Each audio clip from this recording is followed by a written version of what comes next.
In this video, I'm getting out of my comfort zone and painting some mini watercolor landscapes, and I'm showing you how to paint them too.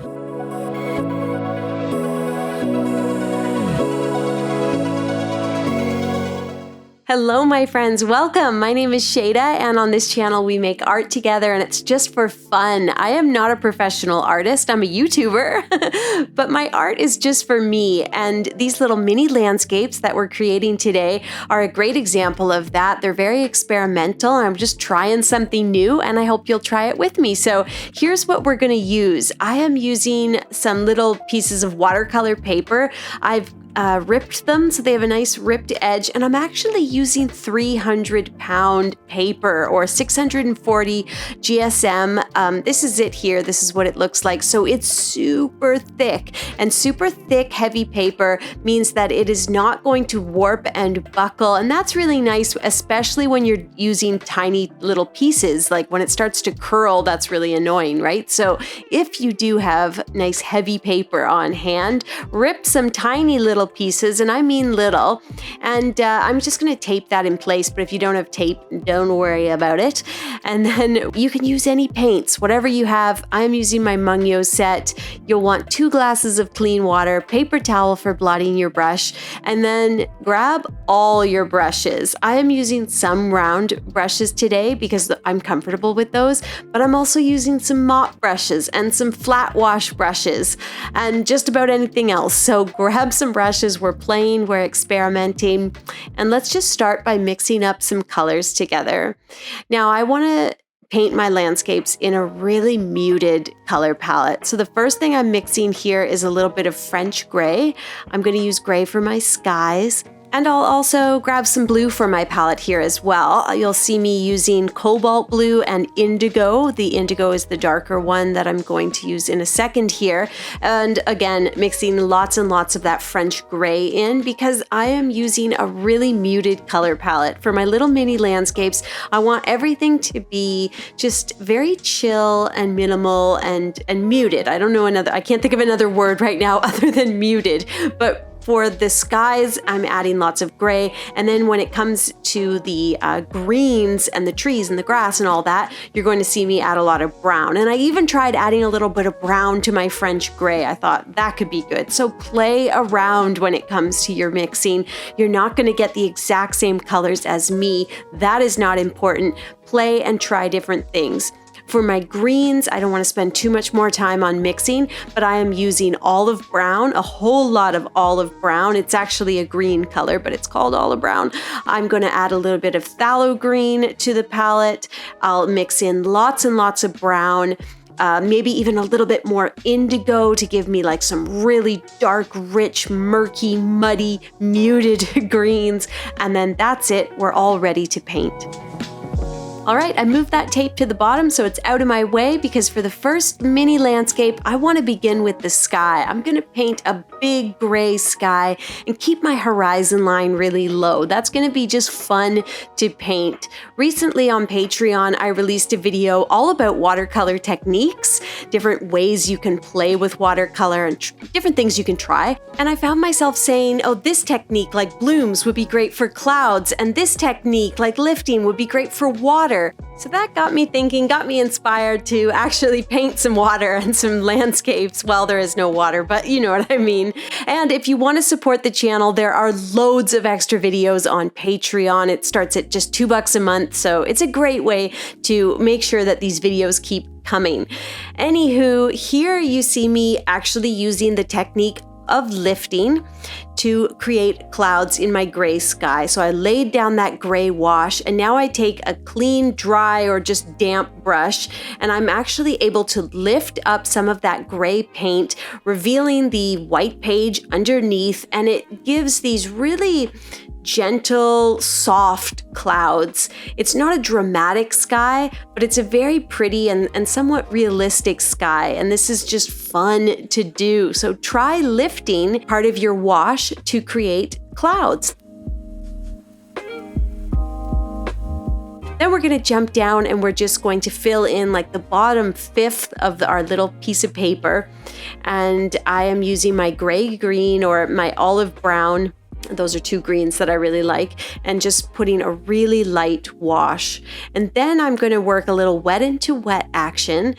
If you don't know what that means, you might also want to check out that video on Patreon, and you're going to see me just kind of playing around. I've added a little bit of raw umber. I'm adding some of that dark green that I had mixed up at the start of the video, and I'm kind of playing with the shape of the horizon line, so the shape of the hills, and of course the color, adding more pigment and letting the watercolor kind of work its magic. When that's done, we're going to set that aside and let it dry, and I'm going to try another one. I think I want to do a gray sky again. I really liked the way that looked, so I have a nice watery gray, and I am just adding really lots of watery paint to my page. I also want to work a little bit of my blue gray into this sky, so I'm kind of allowing the two colors to blend and bleed together a little bit. Just make sure you're working with lots and lots of water. And again, I'm going to try a little wet into wet. So I put a nice light wash down, and then I release some of the darker blue-gray pigment into the wet wash. I'll be really honest with you. This one started to get away from me. You can see I've almost got too much water on my sky there. And what happened is it sort of started to create blooms. I put too much water, and then I got these weird blooms, and then I was trying to lift for clouds, and you can see it's just the lines are too harsh. So I took my flat wash brush, a very dry brush, and I started just softening everything. And then I was like, okay, this is going in a better direction. So I didn't give up on it. I just used that flat brush, got rid of some of the pigment, and it really softened everything up. Then I mixed up a little Van Dyke brown and black, and I started on my hills. I wanted to create almost like a low, easy mountainous silhouette in the background. So that's what I've done here. Again, really light wash, because you can always add darker pigment later. So start light, even with these landscapes. And then once my little mountain range is in place, I just need to add a little bit of green for the foreground. And again, I'm using my olive brown and working just a little bit of wet into wet. I've set that one aside to dry as well. And my third one here is similar. I did a really light gray wash for my big sky, released a little bit of darker gray into it. Then I came in with that olive brown, my green, and I added a horizon line by placing my little bit of meadow here at the very bottom of the paper. This is a really great way to approach a landscape, especially if you're a beginner like I am. I'm not one to paint landscapes, but this is a fun and easy way to approach it. It means that you're really focusing on the sky, and the sky is a great place to play around and try different watercolor techniques, and that's exactly what you've seen me do here. I did do 4 of them, and the video's just only so long, so I didn't include that one. But these are all dry, so now I'm going to be able to come back in, do a little wet on dry, and we can build up more detail with more clouds and some trees and brush in the foreground, still keeping things really simple, of course.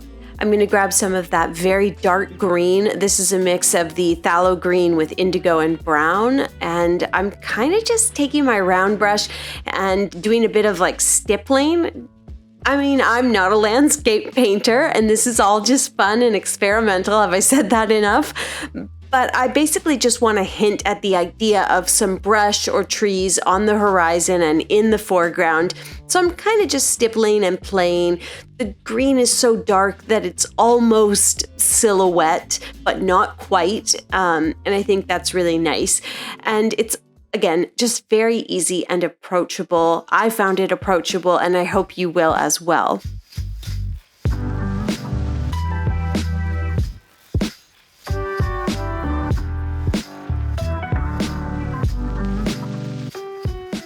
With the foreground done, I am going to grab a little bit of gray and just add to the clouds ever so slightly.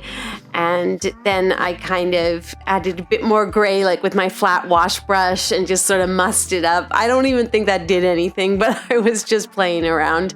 So that one is done. Let's move on. For the second painting, I thought it would be fun to kind of take that flat wash brush again and just put a line of dark green where the meadow meets the mountains.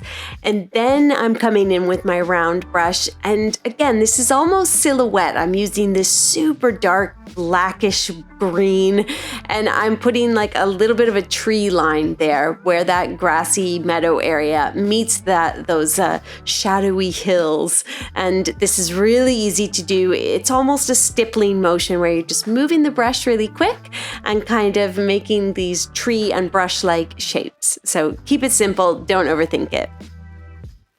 You can also add a little bit of darker green or some of that raw umber to the foreground here, just to make it look like different colors of meadow, like the sun is hitting it in different ways. And then that's about it. That's all I'm going to do for that one.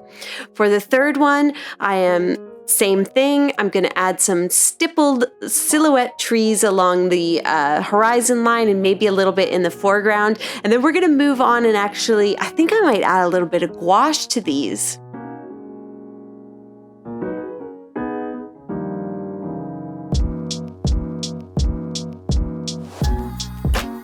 Okay, here she is. As promised, a little bit of gouache. This wasn't included in the supplies because I just totally forgot, but it is a nice thing to have on hand, especially if your lifting didn't really go that well and you felt like maybe it didn't really do that much. So put a little bit of the white gouache on a palette or dish, add a little bit of water. You do need to add water to it. If you're not familiar, I have a video all about gouache and I'll link that in the description. And I have some more gouache tutorials over on Patreon as well, but it is a highly opaque water-based medium, so it's great for using in combination with watercolor paints.